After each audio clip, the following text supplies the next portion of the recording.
This is my second time at Crested Butte Bike Park in Crested Butte, Colorado. And the first time I wasn't able to ride because I was injured. Even though my daughter was so cool, she said I could ride. We were actually on her senior trip, but I was not able to.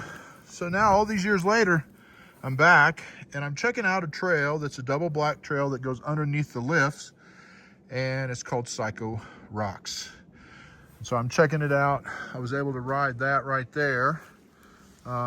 And everything so far, not really super well, but safely. And we're gonna go check out the rest of it. I'd have my GoPro on, but for some reason it's not working. I don't know if I've filled up the card or what, but wanted to get some memories of this trail in case I don't get my GoPro up and running again. So we're gonna pull on down a little bit further and get you some more of it.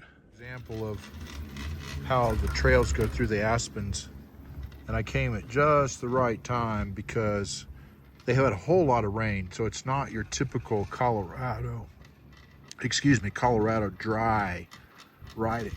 The soil's in really good shape. And in the trees, it's got unbelievable grip. I've never ridden a bike park in Colorado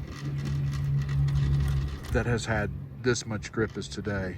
It actually rained here yesterday, I believe, because our flights in Denver were delayed because of thunderstorms. I think they got rain here too. This is the trail called Psycho Rocks, and I'm so stoked because I was able to get this middle line up here. The middle line, and I got that skinny onto the spine down. I got the middle line all the way up. The steep line is pretty tricky. Super stoked about that. I didn't get every feature on that trail, but I got enough to where I can go home with my head held high. I did make one mistake on it, and I knew it was a mistake that would be easy to make. That's such a chunky trail. It kind of reminds me of Gaza Coldwater, except tilted up much steeper.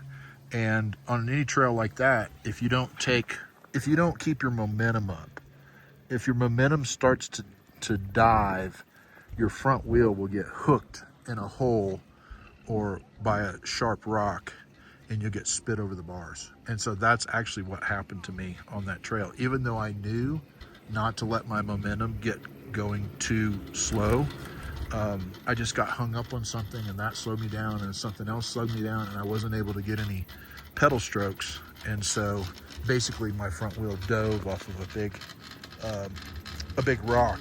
It just hung in a hole and spit me over the bars. I'm okay, just a little skinned up. My hand's a little sore, but I think it'll be fine. I hate that I'm not getting any GoPro footage here, but I do want to have some memories from this place because it is definitely on the bucket list for me to ride.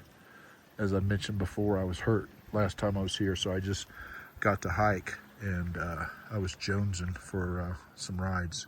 It's a really fun bike park, not crowded at all. Very different than Whistler, much smaller. It's 55 degrees today, and it was like 85 in Whistler, hot. And so it's so relaxing to be in such nice weather, cool, not very humid. God is good.